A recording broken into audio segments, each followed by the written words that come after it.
Hi everybody, welcome to the OAG RC. I am Craig and thank you for stopping by for another RC news update. There's plenty for us to talk about today. We're going to be looking at the RB10 team by Team Associated. We're going to be looking at some new mini 1/24th scale RC cars. We're going to take a look at the 1/8 Infraction, another crawler, update on the Axial that we saw before, and also some updates on some other RC items. So let's kick off with the RB10 Retro Kit from Team Associated. Now, I like the look of this one. This is based on the B5 platform that used to be raced by Team Associated. And it's given a retro twist with this sort of retro-inspired body, which I think looks really, really nice, actually. Quite impressed by this kit. It's nice that it's not just another RC10, another gold pan. They've gone with something blue. They've gone with some grey plastics on it. And it does look really quite nice. I mean, the key things are this blue aluminium tub chassis with a rear motor that hangs out the back.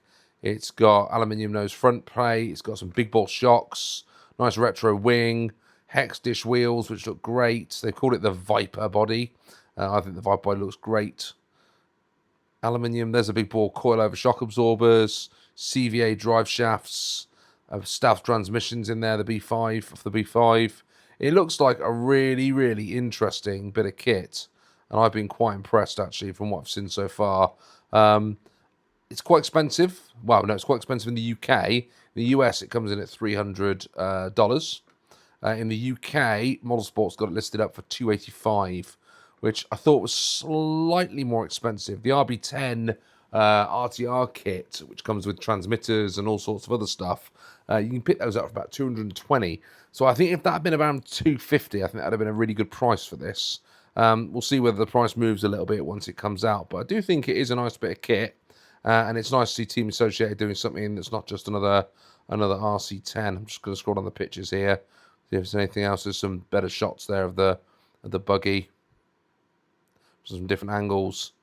I think it looks really neat, and it's definitely on my list of RCs to pick up in 2026. Next, we're going to move on to this one, the Microbe short course truck by HPI Racing. So this was the short, small 1/24th scale that I said to you that I was going to look at. This one comes in two flavors. It comes in a brushless and a brushed, ready to run. They're around about £100 for the brushed version and around about £130 for the Flux brushless version. I saw a video, one of the trailers for this, of it going around the course at Wheelspin Models, and it looks really quite exciting. They look like quite good fun. They are, that little video there. They look like they go quite well. I'm not going to click on it and play it through my video. But the brushed one, here you go, £94 at Model Sports, coming in a variety of colours, and the brushless one, £134. Again, there's a couple of different colours for that as well. But I do think it looks quite interesting. If I scroll down a little bit, you've got some nice, interesting little grippy tyres that come with it. It's a proper little short course truck underneath there. It looks quite scale, which is nice. It's got oil-filled shocks on it. Polycarbonate body, all the electronics come as standard because it's ready to run. There's that little brushless motor that goes in there as well. I think it looks very interesting. I think it's only two-wheel drive, just powering the rear wheels there by the looks of it. But that looks fun. They do also do some buggies in the same range, which I think I've mentioned on the news before, and I do think that they look quite interesting as well. I think one of these eventually will find its way onto the channel, and we'll have a little play around with it. But yeah, brand new from HPI. They look great. Right now, from something tiny and small, 1/24th scale, to something absolutely monstrous and big, 1/8 Infraction, the 22.3S.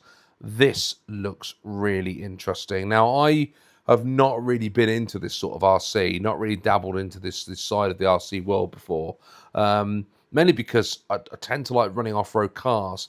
This one is a true on-road basher, to want of a better term, and I think what Arrma have done here is taken something that was already very, very good and made it incredibly better.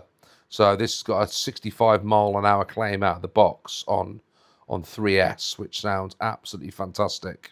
They have done away with the slipper clutch, and they've got a new gear set. I'll see if I can find a picture of that if I scroll down a little bit. Yeah, they've done away with the clutch and gone with this sort of different gear design. They've got this dynamic stability control, which you can set in different settings on the transmitter. A lot of it is modular pieces that can be plugged in and taken out for ease of modular design for easy maintenance. So you've got bits that sort of bolt in and bolt out to make it a lot easier to maintain if you're at the track or you're out on a bashing session and you need to repair the car and you've got the spares. You can get in there and sort that out. It's got these D-boots hoons for the threaded tires to give better traction, certainly when you're doing those higher speeds. It looks really, really nice. I mean, they suggested a 2S LiPo down here to go with it, but I think if you want to hit that 65 mile an hour, you're going to need to be running a 3S on that. But it looks like an incredible piece of kit, and Arrma really taking that Infraction platform to the next level. I, for one, am very interested. The only problem is, in the UK, these things are just over £400 to buy one of these. Now, it does come ready to run for that 400, and if I was going to buy one, I'd definitely get this colour scheme here. It looks great. But that's a lot of money for an RC car that is only really going to run outside somewhere big that you can take it and smash it about. You're going to need a lot of space to run this because it is going to go at some stonking speeds. And I might be better off getting one of their shorter course trucks like this so I can use it in a little bit more places. But that looks awesome. That's the Infraction 22.3S. Now, one that I've not seen before, this is the RC4WD Gelande II Truck Kit. And I noticed this on Model Sport. It came up on Model Sport as coming soon. £451.24, very precise. But I thought it looked really interesting as a crawler. And I didn't get the interest in this from the Model Sport website. I got the interest in this when I actually came to the website here for RC4WD.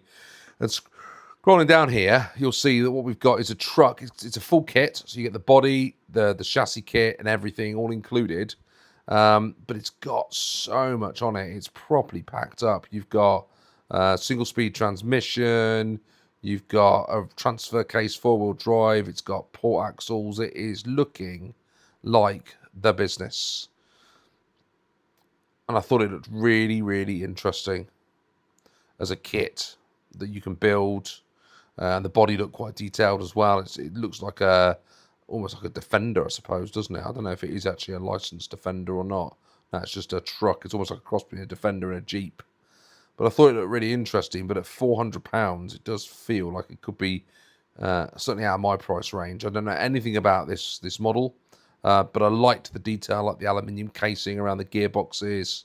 I thought it was interesting enough for me to put it up here and show people. There's a single speed transmission, got lots of different gears within it. There's the axles, look there. Nice hard drive shafts. Certainly looked like it was built for quality, built to go rolling over some rocks and having a good time with. So I thought that was very interesting. In other news, we covered the Axial Toyota SCX 10.3 a couple of weeks back. They've actually now recently just announced that they've got some Jeeps as well. There's two different types. There's a red one there and an orange one. The orange one caught my eye because orange is my favourite colour. I really like the look at this. I think this platform looks fantastic. And if you compare it to that one we were looking at a minute ago, where you've got a kit to build up, this is a ready to run, ready to roll out, tyres, everything all included for £439.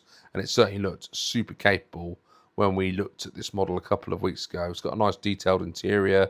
The seats are in there. I think it looks just fantastic. And actually, I think if I was going to go for one, I'd probably pick the Jeep up because I think it just looks absolutely wonderful. And the last bit of news, JConcepts have said they are ready to start shipping out. They are in stock the Rector Monster Truck Kit. So over here we've got the Wolf Classic, which is just short of 11 inches long. And then they've also got a Wolf Racer, which I've just closed, which if I click here and go to Wolf Racer, it's a 13-inch kit, same for Monster Truck Racing. And these kits are now ready to ship. Is just the chassis you're paying for there, so you get to pick your body, you get to pick your wheels, you get to pick your electronics inside there as well. But that chassis looks absolutely fantastic. I love the design setup of these shocks and the way that they've got some sort of like countering system underneath them where it flexes again. I mean, it is a wonderful looking bit of kit. And I'm sure it'll make a lot of people very happy that they can start to get their hands on those. I look forward to seeing some videos popping up of building them. That comes to the end of the news, so just a quick update on me. As many of you will know, I've broken my leg, unfortunately, so I'm not going to be out running RCs for a couple of months, and I've got a lot of bed rest ahead of me to recover from a multiple fracture in my leg, unfortunately. I will be doing a few more of these videos and getting them out, and hopefully I've got a kit to build. I've got a small Tamiya SW01 chassis to build over the next couple of weeks that I'll just do in sort of bite-sized chunks as I've got the energy to get up and build. But yeah, it's quite a nasty accident, and I've got to make sure I repair this now and get back to full health. It is going to have a knock-on, unfortunately, for some of the channel content as we go over the next couple of months. Normally by this time of year I'm out getting the track prepped up for the Orchard Raceway, and I'm unlikely going to get time to do that this season, which is going to be a real shame. So for the first time in 4 years, there won't be any Orchard Raceway racing this year. That just means I'm going to have to come back with something doubly better the following year, because it was supposed to be the 5th anniversary of the Orchard Raceway this season. So I'll get my thinking cap on of what we're going to do to celebrate that maybe later in the year. But in the meantime, thanks for all the best wishes and good support that I've had from everybody around. And I'll keep you up to date as I progress through my recovery. Mini OAG wanted to come back on today, but I didn't let her because she did too good a job last time out. Now, only joking aside, she's off having fun. It's Easter holidays, so she's out having a good time. And I'm sure she'll join me for another RC News video at some point in the future. Or if not, I'll get her help me out on that SW01. Thanks for sticking around and listening. Please make sure you hit the like button and subscribe on the channel. I'm almost at 2,000 subscribers, and I'd like to hit that milestone if possible over the next couple of weeks. So make sure you do subscribe if you haven't done. And until then, I look forward to seeing you all soon on the OAGRC. Bye for now.